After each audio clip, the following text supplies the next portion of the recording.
Hey, in this video I'm going to discuss how I cleared UGC Net JRF with 99.9 percentile through self-study alone. I will walk you through exactly how I did it just with a short span of time. So we will divide the video into two parts. In the first part I will discuss the books and resources what I used for paper 1 and paper 2. And the second part, I will give my timetable, how I managed my daily study and revision. So let's start with paper 1. So basically my subject is English literature. That's my paper 2. But yeah, if you are a student who really wanted to look for paper 1 preparation also, you can watch this video because I'm going to talk about paper 1 first. Paper 1 has 10 units. Teaching aptitude, research aptitude, comprehension, communication, mathematical reasoning and aptitude, logical reasoning, data interpretation, ICT, that is information and communication technology, people, development and environment, and finally higher education system. So again, it basically checks your reasoning ability or your research and teaching aptitude.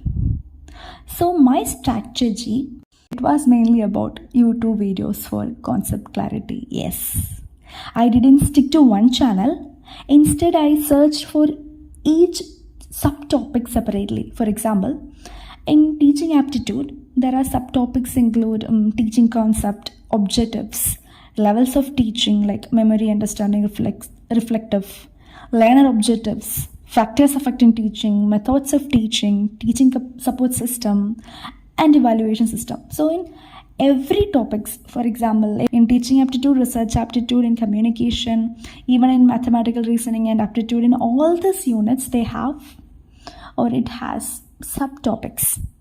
So for each and every subtopics, I used to watch YouTube videos. But again, I didn't stick to one channel. For each subtopic, I watched at least 3 different videos from 3 different channels. So while watching, I used to do this method. Like while watching the first video from a channel, I watched it completely for detailed understanding. While watching the second and third videos, I skimmed, just focus on the keynotes, slides, and summarize without always listening fully. So this way I got multiple perspectives and made sure I didn't miss anything, since questions can come from anywhere. The point is you need to watch more and more videos, don't stick to just one channel. And for each subtopic, if you can watch 3 videos, minimum 3 videos, then if you have around 6 subtopics in a unit, you will at least end up watching 18 videos. So this is how it works. So you don't really need to worry about it because majority of the channel, the first YouTube video, whatever you are watching, you can watch it thoroughly. But second and third videos, you can actually skim it. That's what I was about to mention, that in majority of, or when compared to this channels, you can see that videos that are 6 or 7 or 8 minutes long. So you can watch it while you are skimming. Or you can just go through the keynotes that the YouTuber or the educator is mentioning. Okay, so stick to YouTube videos for concept clarity. That's the best way and it helped me a lot.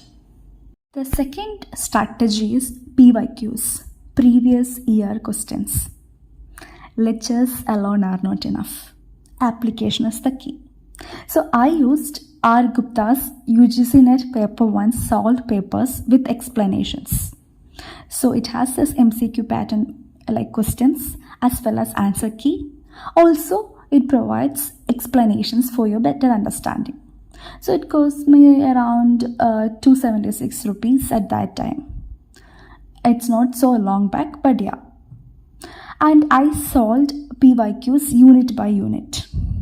While doing this, I noticed that question styles repeat.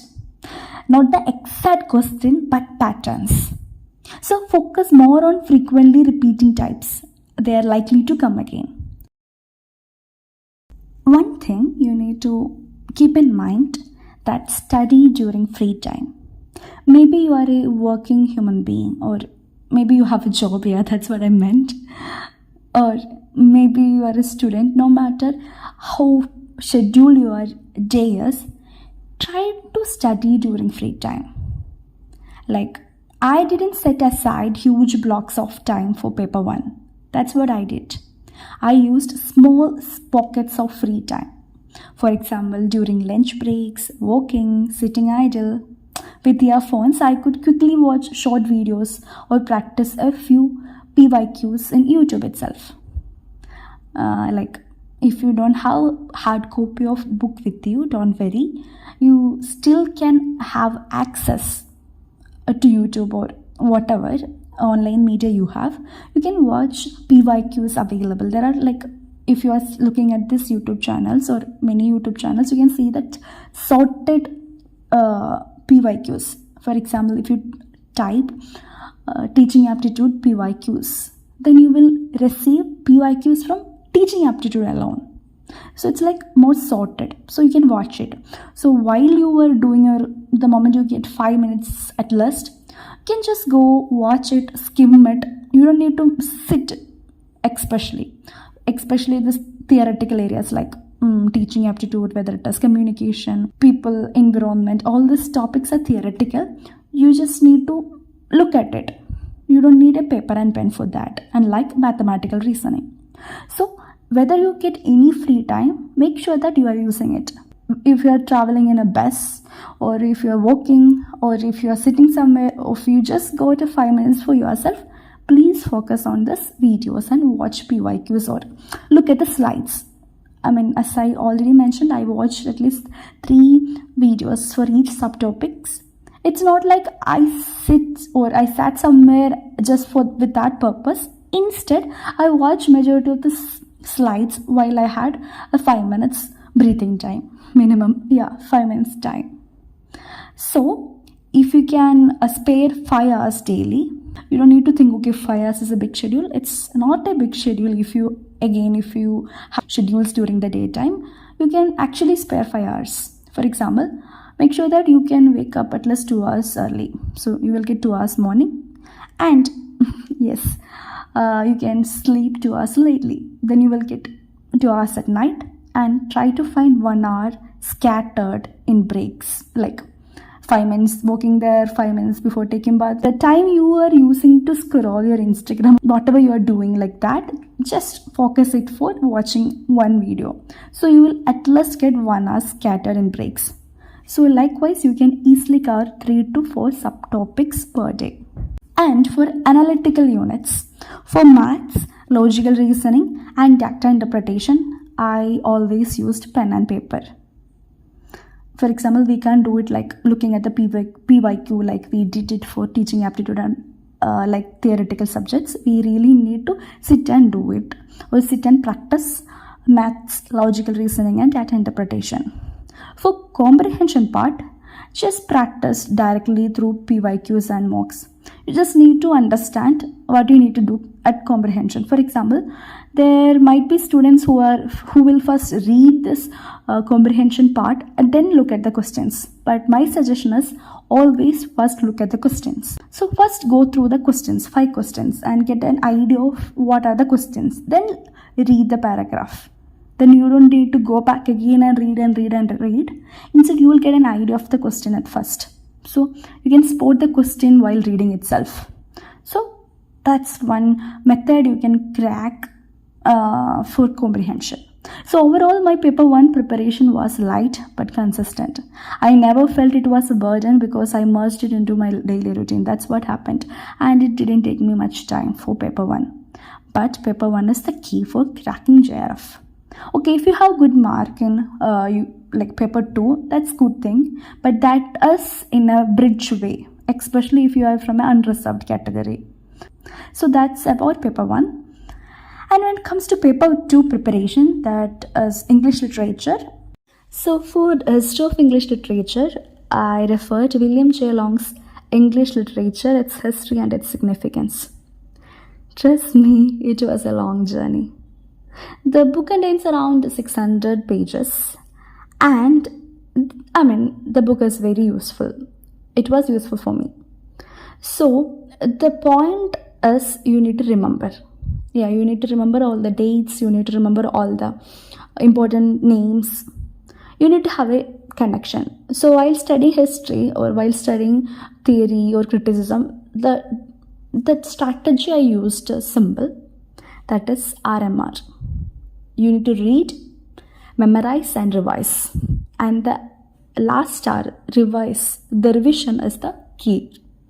Without revision, there is no point of memorizing it. What I did for history, for example, I started with Anglo-Saxon. So I read it and I memorized it, then I revised it. So Anglo-Saxon, I guess that is the shortest period, or that only have around 25 pages in the book when it compares to Elizabethan age, which has around 100 pages. Anglo-Saxon is actually a cup of tea for us because it takes 25 pages. You will come in a way that after studying history, okay, 25 pages or 100 pages is a simple task. That's how your brain works. The more you give to brain, the more it exercises, the more capability or ability to memorize you will get, you will receive. That's how the sickness, or that's how the brain works, or it elaborates. So what I did after revising Anglo-Saxon, I went to Anglo-Norman. And after reading or memorizing and revising Anglo-Norman, I again revised Anglo-Saxon. So after Anglo-Norman, I went to the third period or third chapter. After revising third chapter, I again revised second chapter and then first chapter. So when I reached 8th chapter, imagine if 8th chapter is the last chapter, the time I reached 8th chapter, after revising 8th chapter, obviously I ended up revising 7th, 6th, 5th, 4th, 3rd, 2nd, 1st in order. So the perk is, by the time when you're finishing the book, you will also remember where did you start. So that's whole point. Imagine or think about you are ending up in the 8th chapter, you actually finished it, you actually memorized the 8th chapter and you are not even remembering the first half part of the book. Then all you did is waste. The time, the energy you spend is actually going to be useless. So you need to keep it in mind that revision is the key, especially for history and all theoretical parts. And William J. Long's book took me around 20 days minimum. And what I did after studying William J. Long's book, I read Hudson's Outline History of English Literature. Like, the book is not 600 pages long, and outline history is, I guess, around 200 pages long or so. So what I did, I read that book just in one day. Yeah, that's how your brain works after studying William J. Long's the big book regarding history. So I read the Outline History of English Literature in just one day. It was more like a revision, one day revision after J. Long's. And after reading that, next day I tried reading Edward Albert's History of English Literature. Again, Edward Albert's English literature, the history contains more extra details on 20th century literature and all that we can't see in William J. Long's book. So again, I didn't study or I didn't memorize Hudson's and Edward Albert's book. I was just brushing the points I already know, and in Edward Albert's book I was again getting new points, but by then my mind was kind of in a way exhausted regarding history. So I didn't give up, but whatever is new, I just tried to, okay, such a name exists. I was just keeping it in mind that, okay, such a name exists or such dates are there. I was just keeping it in mind. So you can also just use 1 or 2 or 3 days for reading some other history book, or you can stick to Hudson's and Edward Albert's. It's more like an extra revision, nothing else. And for literary criticism and theory, I refer M.S. Nagarajan's English Literary Criticism and Theory. So again, I use this method, reading, memorizing and revising. But trust me, the method was really helpful here too. And again, I didn't feel that exhaustion that I felt while studying, or while at the last stages of studying history. Maybe because we had already dealt with 600 pages and M.S. Nagarajan's the 250 pages seemed to be really less task for us, or for me at that moment. So yes, that was good. That's why you always need to start with bigger stuff. So whatever you are getting after a while, you will feel like, okay, this is a cup of tea for me. Yeah, that attitude will eventually receive when you are actually preparing for UGC and JRF. And also one thing, as we already met Coleridge, Dryden, all such figures in history, while we are meeting them again for literary theory and criticism, we will find the familiarity, and the familiarity really helps us.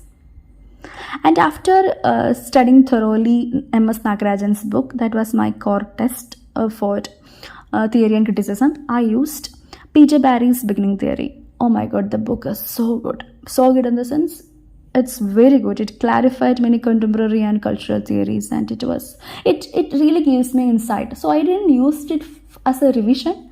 It was really an engaging process for me, and I spent around 2 to 3 days on Peter Barry's book. After that, I switched to Pramod K. Nair's Introduction to Cultural Studies.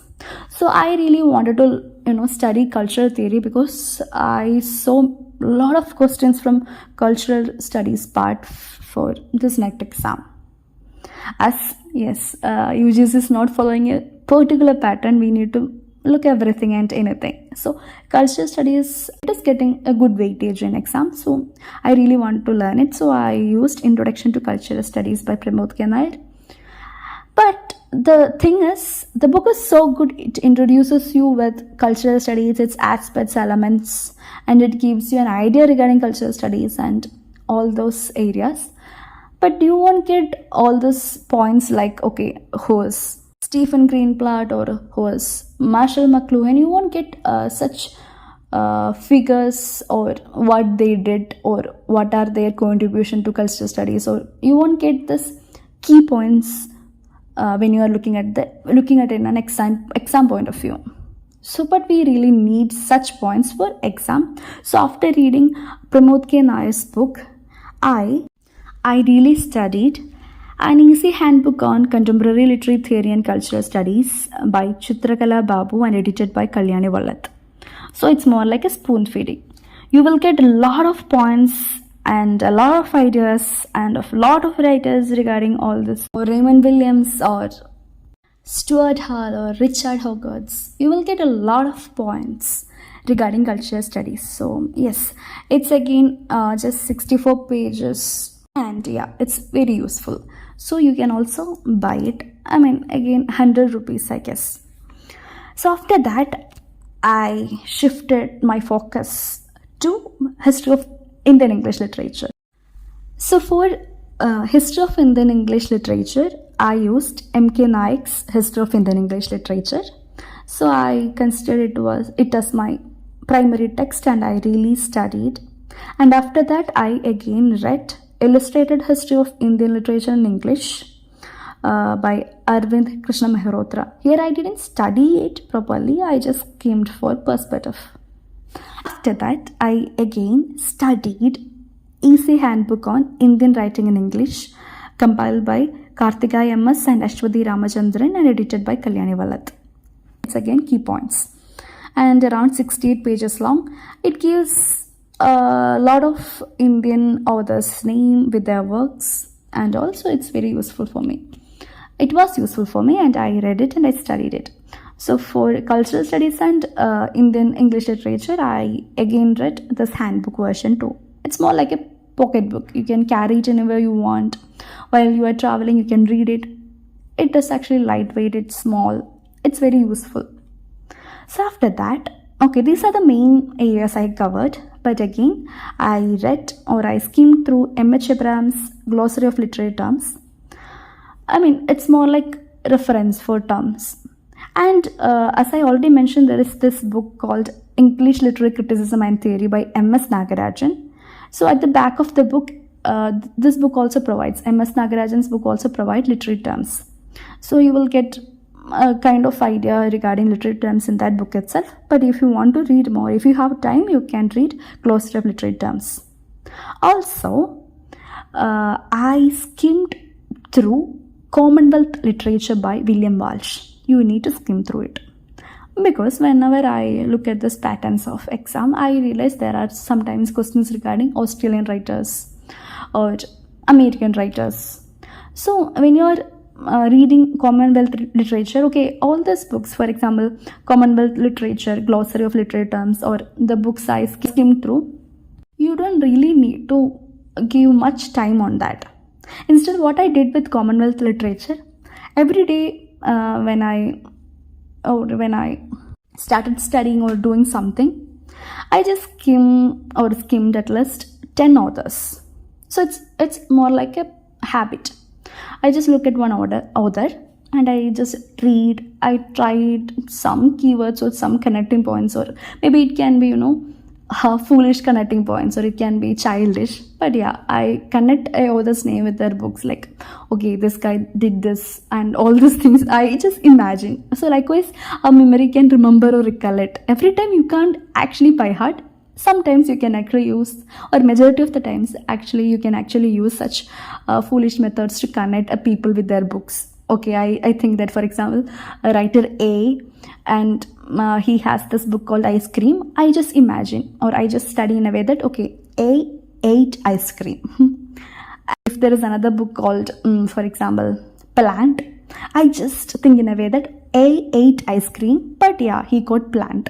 Something like that. Okay, you can use whatever imagination power you have. If it is good or bad, yeah, if it is good for your remembering, you can use it. By the time you are facing exam, you make sure that you at least skim through 200 authors. You can do it. Actually, you can do it. You don't. I mean, the thing is that it might seem complex, but you really need to break it into pieces, simple pieces. Then you can actually treat it well. So these are the books I used as primary and secondary text. Again, I made a daily habit. For example, if I had any downtime, I watched movie adaptations or summaries of key works. For example, there are works of D.H. Lawrence or Jane Austen. There are such authors where you can see that their books or their characters in their books are asked repeatedly. So if you don't have time to read the novel, obviously you won't get time to read a novel while you are preparing for UGC NET exam. If you have, if you really need entertainment for 2 to 3 hours, you can actually watch some of the, films, movies that are adapted from such novels. Visuals will help you to remember things easily more than the way you read it. Yeah, that's a fact. So I used to watch movies. Also, if I don't have time to spend 2 to 3 hours in a movie, I just read summaries from Wikipedia itself. So those summaries will, don't just read it, but try to imagine it. So if you are reading summaries of keywords, it helps you to remember plots and characters that are again actually helpful for exam. So make these habits. These little habits can actually help you in ease your burden. It can actually make a complex task into simple works. So this is all about the first part. The first part is about what I used for paper 1 and paper 2. Again, the second part is actually small because it's all about how I manage my daily study and revision. If you don't want it, you can skip it. Feel free to do that. But yeah, it only takes just 2 or 3 minutes. So what I did was, my daily routine was more like morning 2 to 3 hours. If I have time, I focus for paper 2. And paper 1, obviously, if I get any scattered time, I used to watch slides. Other than that, whenever I feel bored, if it is an afternoon, and if I had some works on those days, I just shift it to night. So all this thing will happen during the evening and night time. And before sleeping, I made sure that I will revise it. So revision or quick reading is must. And switch in between to Commonwealth authors or glossary or summaries. All these 3 things were entertainers in between. Yes, you really need to imagine yourself having an entertainment section with these things. Okay, yes, I admit that life is so boring while studying, but still, it's for a greater good. Oh yeah, you need to comfort yourself in that way. Yeah, we don't have any other option at that moment. And my daily routine is not so important because you yourself can make your own flexible daily routine, just because the way I live in a day is different the way you live. Also, all these things didn't take me more than 2.5 months. If that make you feel curious, you can ask me what I did. But still, it didn't take me more than 2.5 months. Yeah, that's a secret. And after everything, if you have time, try to do at least one mock test. But the point again is, if you are doing a mock test before 1 day before exam, and if you are not scoring well in that mock test, it can actually affect your confidence level. So try to do mock test before 1 week. So on the way, you need to at least start preparing for exam as soon as possible. So that only you will get at least 1 week before exam to do mock test. Because one mock test, if you didn't score it well, you can actually, go for another one. So in that way, you can build your confidence. So that's my strategy. No coaching, no extra money, just YouTube lectures, standard textbooks, and consistent PYQ practice. If I can do it, you can too. Stay consistent, keep revising, and trust your process. And if you have questions about books or schedule, drop them in the comments below. Thank you. Thanks for watching. Bye-bye.